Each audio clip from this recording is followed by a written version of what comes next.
It was my 28th birthday. I hadn't expected fireworks or a banquet, just maybe a hug. Maybe a simple, "We're proud of you." But those words were always reserved for my brother Jared, the one with the law degree and the polished shoes, who never forgot to remind me I was the failure who majored in photography. I showed up to the house with a carefully wrapped gift under my arm. It was for my parents. Yes, on my birthday. A framed portrait I had secretly taken last fall of our old family home, bathed in golden light. I spent weeks editing it, printing it on fine canvas, and custom framing it with the little money I earned from freelance shoots. I thought maybe they'd see I was trying. Please subscribe to our channel and tell us in comments from where are you watching this video. My mother opened the door. Her eyes scanned me top to bottom. "You wore that?" she said, not even a hello. "It's your birthday, not a garage sale." Dad barely looked up from the couch. Jared was already there, of course, seated like a king beside his new fiancée, Elise. She had that permanent smirk like she was trying not to laugh at me just breathing. I tried to brush it off. "I brought something," I said softly, holding up the wrapped gift. My mom took it like it was a bag of trash. "You brought us something?" She looked around. "Jared, look, your sister thinks she's Santa now." Everyone laughed. I forced a smile and quietly took my usual spot at the far end of the table next to the coat rack. The cake wasn't for me. It was Jared's favorite. Vanilla almond. They always said, "We don't want to make 2 cakes for the year. Just share." Even though we were born 10 months apart. I waited for them to acknowledge it. My birthday. My name. Anything. Then Mom stood up and said, "Before we eat, we want to toast to Jared and Elise's engagement." They all clapped. My fork trembled in my hand. Still nothing, no mention of me. No happy birthday. No card. I swallowed the lump in my throat and whispered, "Today's my birthday." Mom turned slowly. "And?" I blinked. "I just thought maybe you forgot." Jared snorted. "We didn't forget. We just had better things to celebrate." Then, as if on cue, my mother walked to the counter, picked up the gift I had wrapped, and, without opening it, threw it straight in the kitchen trash. "We don't have room for your little pity art in this house," she said coldly. "Grow up, Emma. You're almost 30 and still acting like you matter more than you do." Dad added, "You're the real disgrace in this family." The words landed like bricks. I stood, my chair scraped loudly behind me. My voice shook, but it didn't break. "You know what? You're right. I don't belong here. I never did. But today, thank you. You just gave me the clearest gift of all." They didn't stop me as I walked out. I left everything behind that night. My keys, my coat, even my shoes. I walked barefoot 2 blocks to my car in the cold. But in my chest, something burned. Not rage, not sadness, something sharper. Resolve. They thought that throwing my gift away would end the conversation, but they didn't realize I hadn't even started speaking yet. I don't remember how long I stood frozen after my parents called me the real disgrace. The laughter, the sound of torn wrapping paper hitting the trash can, the smear of frosting from the cake I never touched. It all blurred. My legs moved me to the door before my heart caught up. I walked out into the rain without a jacket. I wasn't crying, not then. I was just empty. I moved into a friend's guest room the next day. Dana, a girl I barely kept in touch with since college, didn't ask questions. She just handed me a key, a blanket, and said, "Stay until you can breathe again." It took weeks to breathe, months, actually. But something strange happened during those nights on her pull-out couch, surrounded by silence and a pile of unsent birthday cards from students I used to tutor. I started drawing again. Just pencil at first, then watercolors, then full-blown digital canvases. I didn't know what I was making, only that I was bleeding color onto paper. The sketches were messy, emotional, mothers handing their children empty boxes, little girls staring into mirrors with cracks in the glass, a single candle burning alone in a dark room. I didn't show anyone at first, not even Dana, until she saw one left open on my laptop.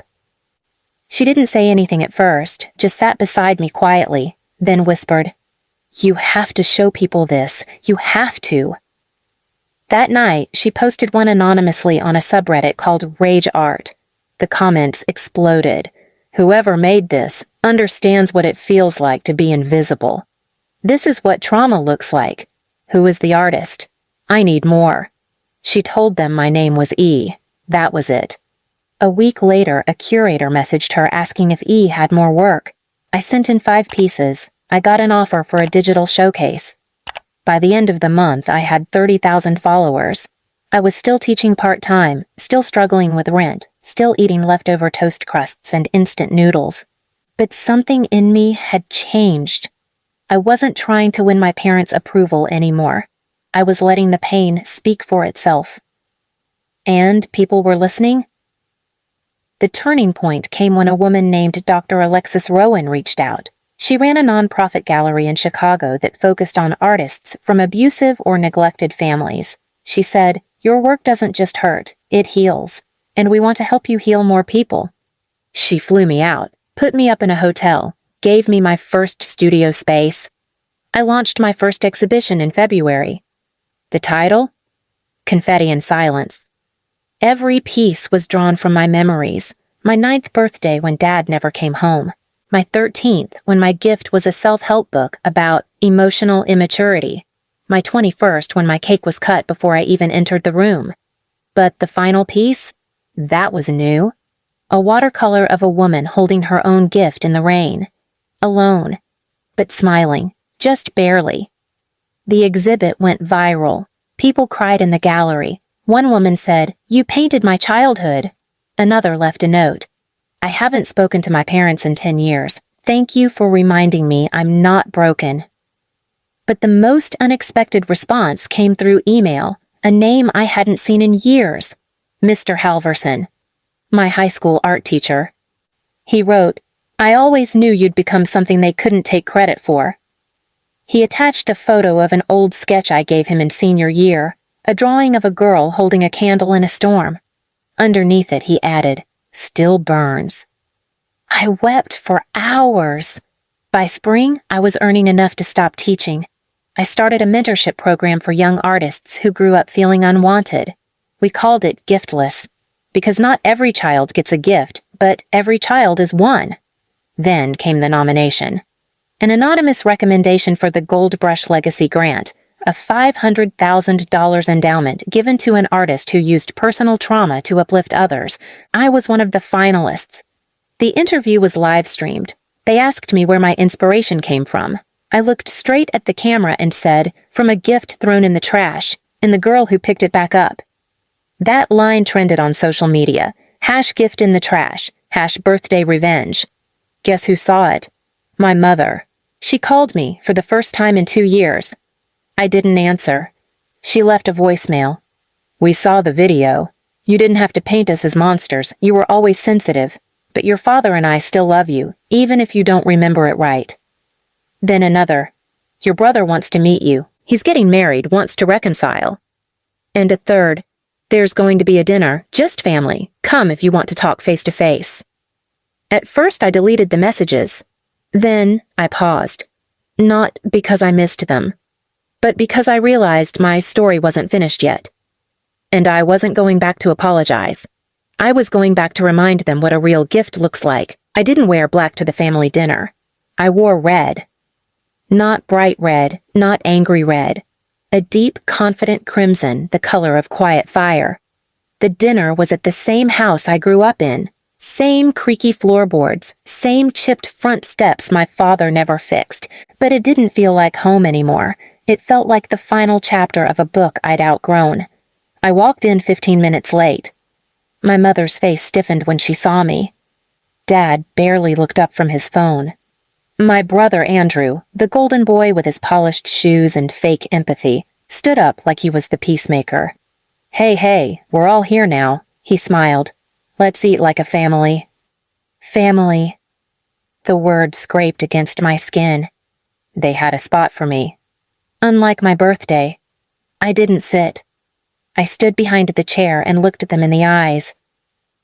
"I'm not here to play pretend," I said calmly. "I didn't come to cry or forgive or relive anything. I came because someone here still thinks I owe them something. So let's be clear. This is the last conversation we will ever have." My mom scoffed. "You're still so theatrical." "Careful," I replied. "This actress is now funded by 3 galleries, and one of them is buying this moment as inspiration." Andrew put a hand on my shoulder. "I know you've had your issues." "No," I cut him off. "You had issues. I had consequences. You got applause. I got called a disgrace for wrapping a handmade gift. You mocked my art, my clothes, my voice, while I paid the price for staying soft in a house that only valued noise."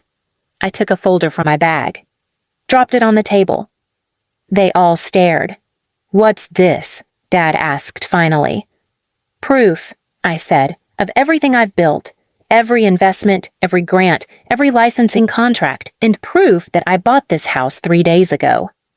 Silence. "You what?" My mother's voice cracked.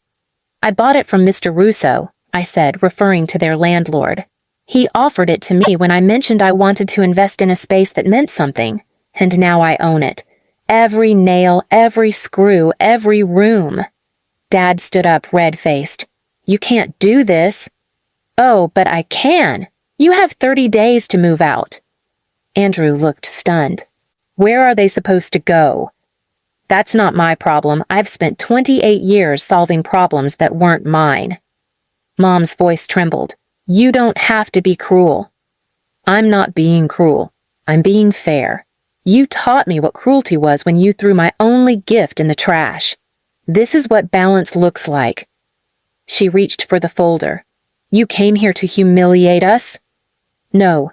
That already happened the day you discarded me in front of a room full of people who clapped while I smiled through tears." I turned to leave, but paused at the door. "Oh, and the mural in the living room? You should cover it. It's called Disgrace Has a Voice. And yes, that little girl holding the broken gift, that's me." I walked out with no intention of looking back. 1 month later, the story made headlines. Artist evicts abusive family after viral success. The mural became a symbol. Galleries across the country wanted a replica. The image of that little girl with the torn gift in her lap, sitting in the corner while a golden boy blew out the candles, was printed on shirts, posters, and therapy pamphlets. I gave the original to a shelter for emotionally neglected teens. And the house? I turned it into a free studio space for kids who'd never received a birthday card in their lives. Its new name? The Disgrace Project. Because disgrace wasn't something I carried anymore. It was something I turned into art. And that, in the end, was the real gift, the one I gave myself. Please subscribe to our channel and tell us in comments from where are you